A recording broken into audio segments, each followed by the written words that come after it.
who needs the Paris Olympics when you can have the Bulgaria Olympics? Oh, God. And with that note, welcome to, well, for us it's a welcome to country number 26 together. And today we're in Sofia, Bulgaria. And I am very mad that nobody told me how delicious the city smells. Because as soon as we got out of the cab, I think I got just like with the shish kebabs or like the meats that they have here. I don't know if our hotel is next to like a bar or a cafe or what it is next to, a butcher, but the city so far smells amazing. The architecture, incredible, super clean. I think this is the most chill capital I've seen so far. I don't know if there are restaurants everywhere, but it does smell like food everywhere we're at. And it's about that time to eat anyway, so I'm starving. Living in Italy, you know we're gonna be on the hunt for some good wine. For the wine. And I wonder if we could schedule like some wine tastings or, you know, something like that. Yeah, I'm sure that, I mean, it seems like there's more wine here than there are bars. Like usually places either advertise beer or wine. I guess these are wine people. I had no idea. But I want to test it out. I want to see how it compares to the wine that we're used to in Italy. I think we just teleported in time. This is so cool. I feel like we're in some sort of like 17th century cottage. I mean, look at the outfits. We're getting like the Bulgarian experience day one. So we got blown away with the dishes we already saw. And I'm like, we got lamb, we got chicken, we got fish. But then I saw this giant wooden... Looks like something straight out of Lord of the Rings. I was thinking kind of, was it the Book of the Dead? Because we watch a lot of horror movies, like, you know, where it's like made out of people's skin, and then you read it and it conjures up the thing from the cabin in the woods. Yeah. That's Dawn of the Dead. Yeah, there we go. That's what this reminds me of, but more delicious. Not a good start to the video. It's not Halloween yet. We have no idea about any Bulgarian cuisine. We have kind of like some recommendations people told us. I know we gotta try the salad. We gotta try the bread with the cheese on top. The banitsa. Yes. We gotta try their, it's not cognac, it's brandy. Brandy, rakia. They do a lot of good brandy apparently in Bulgaria. So we have 3 days here and we're gonna be probably leaving them like 20 pounds heavier. Yeah, we're gonna try them all. I mean, they had a couple of items on the menu that I saw when I was looking things up online, but honestly, I feel like those are breakfasts that we should just save for tomorrow or the next day, because today we're looking for dinner. We're looking for something savory, something meaty. I know, it's ridiculous. It's a Bible. It is the... It's a Bulgarian book. I don't know. I think we're just gonna ask probably for recommendations because I don't know what to decide. So I wanted to see what their wine was like, and I don't think this is a really good metric for that because this is some kind of a special wormwood wine. It doesn't smell like wine at all. It smells like medicine. So it said it has like 24 herbs from the mountain. Wow. It kind of tastes like apple cider from the wintertime. Really? Yeah, like mulled cider, but without it being hot. It's kind of interesting. Very generous pour. Want to try? Yeah. Oh, who doesn't want to try some wine? Oh my God. Dude, you know what it tastes like? It tastes like homemade wine. It does taste like homemade wine. When you're in Eastern Europe and somebody offers you wine, this is basically what it tastes like. It's very smooth. Yeah, It's a little bitter in the end, but it's very smooth, very warm. Oh, and one of the other things I happen to notice, I want to point out, plastic straws, right? Unlike the rest of the world, that's you're sipping through a piece of paper, they got plastic straws here, so I'm liking it so far. They're more in the future than everybody else. Yeah. So this is rose and brandy. Rose brandy. Both things which actually I didn't know, but are a thing in Bulgaria. Yeah. So apparently Bulgaria is really big on roses, and they're also really big on brandy. This happens to be a cocktail that has rose brandy. I want to try it and see. I don't know why I thought it was going to be dark. I don't know. What does it taste like? It's weird. It doesn't taste strong. I imagine that it should be a lot stronger. Oh my God, that is smooth. That is dangerously smooth. Yeah. Wow. And then this is some kind of homemade soda? Or pop. It depends where you're from the States. This tastes healthy. I don't know why. I mean, it did have the word bio in the name, so I assume bio kind of means organic.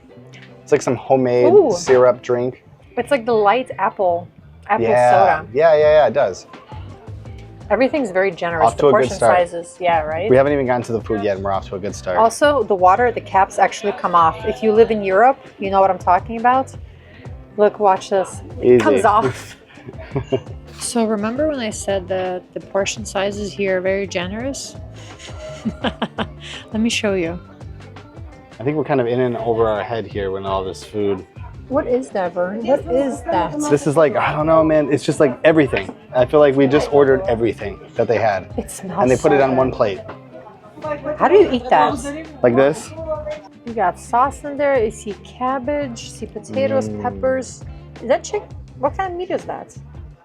This is, I think it's a chicken. I have lamb. That looks like...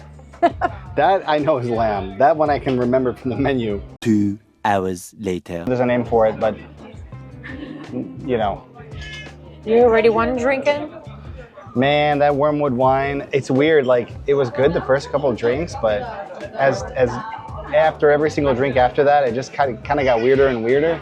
I don't know, maybe it's some kind of magic spell in there. But Mariana just finished hers. The waitress suggested that we have a cherry liqueur shot with our dessert. So we are definitely in Eastern Europe because you can't eat anything without having alcohol with it. Very nice. You ready for the shot? I mean, the lady kind of suggested that we should do this with our dessert, but your dessert's some kind of like yogurt mix. What's it taste like? It's nice. It actually just tastes like medicine.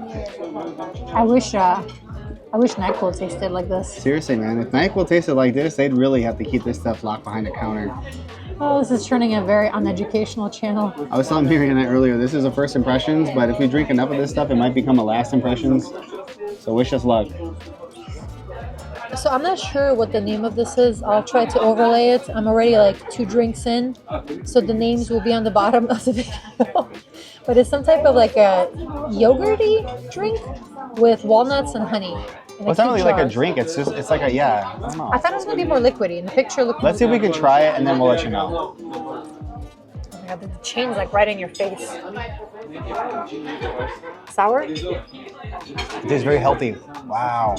Yeah, it almost has the consistency of ice cream, but it's not really that cold. It's got honey, it's got walnuts. I thought there was some kind of jam in there from the picture that I saw, but... No, that was a different one. She said this one's better. Okay, well, it tastes pretty good. Yeah, we always ask for recommendations, like whatever the locals prefer. I love how you ate all the honey and the walnuts from the top. Nice job, Vernon. Nice job. And you just leave me like with this. You can get the crumbs. Oh my god. I don't know why. I thought it was going to be like more liquidy, but it's actually really thick and creamy. It's kind of like almost like a mousse. Yogurt mousse, I like that. Yeah, but it's not like bitter. For some reason, I thought it was going to be kind of more like kefir, like those fermented milk drinks, but had like more of a, like an acidic aftertaste. I know, this is really nice. After a dinner like that, you definitely need a good walk. Thankfully, there was still plenty of daylight out, so we decided to kind of explore the city, take some pictures, and kind of get an idea of what's to come tomorrow and the next day. Plus, we got super lucky with the weather here.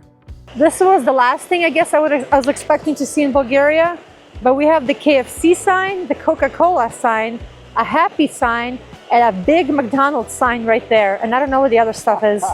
And I'm guessing that they're all sitting on buildings that are probably from like those Soviet era days. The communist era, yeah, right? So it's quite a bit ironic, but it makes it awesome. But it's right across from... Whatever that building is.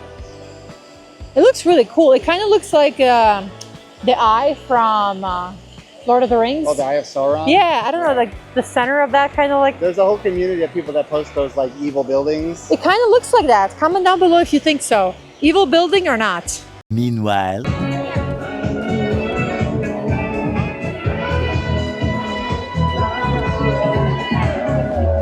Благодаря за това, че сме заедно тази вечер и нека вечерта всъщност започне сега. Двамата изключителни музиканти, с които имам привилегията да деля. Червено сива и не знаеш, искам да към твоя.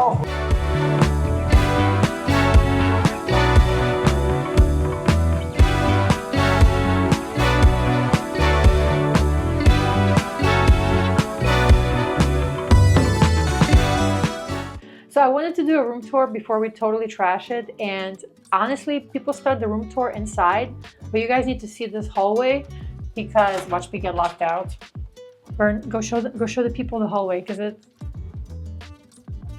Yeah, it's huge. It's green also. It's kind of giving me some The Shining vibes a little bit. Oh my God, why would you tell me that? Now I'm gonna be thinking about that when we come back at night. But welcome to our grand stay at Sofia. I was gonna say the Grand Budapest, wrong country. But this hotel is huge. It's right in the center. It is the nicest place we've ever stayed at. A lot of people in their last video when we went to Romania said that we didn't stay in a nice apartment. Like, oh, we didn't show a good face. So Bulgaria, you have blown us away. Like this hotel is just, oh my God, like the views. We have a corner room. I didn't even ask for this, but like, look at this. This is huge for 2 people. Hold on, I have to do the bed test. Oh my God. It's a king size. This room is massive. We have a corner view. I don't know how good you can see it. There's a lot of curtain. We'll overlay some B-roll right now what it looks like. But it's very pretty and we have like views all over the corner, all over Sofia. TV, I don't know why they put TVs. If you're on vacation, why are you watching TV? You're in a new country, new city, go explore. Honestly, I'm not even gonna check to see if that TV works. It's probably just there for aesthetic purposes. But then you have your desk, like you could pretend like you're actually getting work done. You're not. And then there's a bunch of wardrobes here. I don't know, do people stay like long-term in hotels, what they do? But I don't need these. This is way too much wardrobe. This is more wardrobe than we have back home. So it's unnecessary, but this room it's incredible. Honestly, I feel like low-key like the president in this room. Or at least like a diplomat, maybe like a low-level Yeah. diplomat. But it's really cool because normally whenever you travel to really expensive places like Paris, London, or Dubai, you're thinking, I gotta stay at some really nice fancy hotel. But typically we do the opposite, right? Yeah. We do something budget-friendly. So now here in a budget-friendly city, we're doing something a little bit higher end. We're splurging a little bit more. Yeah, but we got a great deal in this room considering it is a 5-star hotel, which we've never stayed at.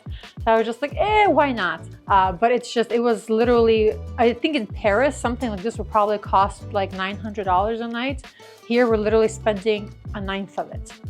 So, I mean, why not? Plus the people so far, those rumors are true. People like in Bulgaria are super nice. Like our cab driver here, he was just telling us all these stories, all about the history. He was like pulling over, showing us monuments. I didn't even ask him to. He was just like, hey, your first time in Sofia? Let me show you. I'm like, gee, thanks. But yeah, super kind, super nice. We gathered up some courage and we had to venture into the spooky hallway in order to make our way to the elevator, which was very, very, very tiny. I really liked this hotel because it ended up being a super convenient location, walking literally to everything we had booked, including some day tours. Usually whenever we travel, we end up averaging about 18 to 20,000 steps a day, and today, even though it was essentially a half day, it was no exception. We walked around for a bit earlier, but let me tell you this right now, Sofia at night is a whole other city. You have all the churches, all the monuments, all the fountains lit up, and it is just beautiful. Plus, there's much less people, so you kind of feel like you have the city to yourself. We totally forgot to check in because we were just wandering around Sofia, and oh my God, sorry, Vern. And we found I think it's a Roman settlement that they found 10 years ago when they were building the metro. And it's beautiful. Like we've just been wandering the streets, admiring the architecture, people watching, seeing the random festivals on every corner. There are a lot of old buildings here. Like we stumbled upon this really old church. Then there's this one over here that's from the 11th century. So that's like, probably 1050 AD. Here you have like a Roman settlement. Back there you have a mosque. Somewhere over here is probably a synagogue. Yeah, so this is the area where like all the religions meet like literally on one corner. Yeah, so who needs Jerusalem when you have this place? No, but it's definitely very unique. It's a very interesting city. It's very walkable. People are super friendly, super chill. And I was just kind of telling Vernon, this is like a very laid-back capital, city, because usually sometimes you go to like places like this and they're very like touristy, very overrun, very cliche. I think like there's a lot of tourist traps. I don't think I've seen any of that here. No, I mean, other than the kinds of bars and restaurants that locals would want to go to that seem like they're more international, like they'll have British food or they'll have like American food. Other than that kind of stuff, they keep it pretty authentic here. Like it's really difficult to actually find a place that's not Bulgarian, at least in terms of, I don't know. No, we're just definitely enjoying our night and taking in all the sights. It's unfortunate our flight was delayed, like delayed 2 hours. So we would have had more daylight and stuff would have actually been open. Absolutely. But we're just walking around enjoying the sights. And like you said, it's awesome that this is the summertime right now. Yeah. So it's, you know, it's just past 9. It's Oh, 9:42 p.m. right now, and there's still light out, which is awesome because it makes it feel like we have all day to explore tomorrow and the next day. I think it's safe to say that our first impressions of Bulgaria, our first day in Sofia, was an extreme success, and we were totally blown away with the city and with the country, with the people's hospitality, with the food, with the scenery, the architecture. I mean, did I mention the food? I might be a little biased being from Eastern Europe, but I'm just gonna say it. I think Eastern Europe's better than Western Europe. Comment down below, would you visit Bulgaria? What do you think about the city? And have you been here before? And stay tuned for future adventures. Ciao!